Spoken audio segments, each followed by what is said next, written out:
চলে এসেছিলো আমার একটা পার্সেল, আর পার্সেলের সাথে কিছু কমপ্লিমেন্ট যেটা আমি পরে শেয়ার করব। আর এসেছিলো আমার বেস্টি, বিকজ আমি ছিলাম ওই দিন বাড়িতে। ও আসার পর খাচ্ছিল ঠান্ডা জল, যেটা দেখে তো আমারই দাঁত শিরশির করছিল। তারপর এখানে বসে গেছিলাম হেয়ার স্পা করার জন্য। ও আমাকে করে দিচ্ছিল, আর ওর ফোন নিয়ে আমি আমার ভিডিওগুলো লাইক করছিলাম, বিকজ ও লাইক করে না। তো সেই কারণে যেহেতু আমার নতুন আইডি, একটু লাইক করলে বা ভিউজ হলে আইডিটা গ্রো করতে সুবিধা হয়, তো সেই কারণে আমি ওর ফোন দিয়ে আমার ভিডিওগুলো লাইক করছিলাম। তারপর বসে গেলাম ফেসিয়াল করতে।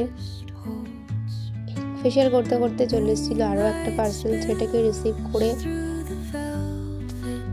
করে বাকি ফেসিয়ালটা আমাকে কমপ্লিট করতে হয়েছিল, বিকজ আমার ছিল পড়ানো, বাট পড়ানো যেতে পারিনি কারণ স্টুডেন্টের ছিল দাঁতে ব্যথা।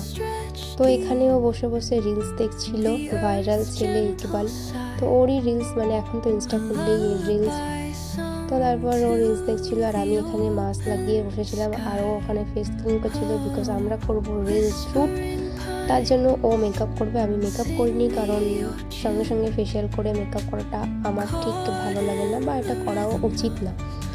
তো তারপর এখানে রিলস শ্যুট করার পর ও আমাকে একটু ওয়্যাক্স করে দিচ্ছিল। তারপর আমরা গেছিলাম ফুচকা খেতে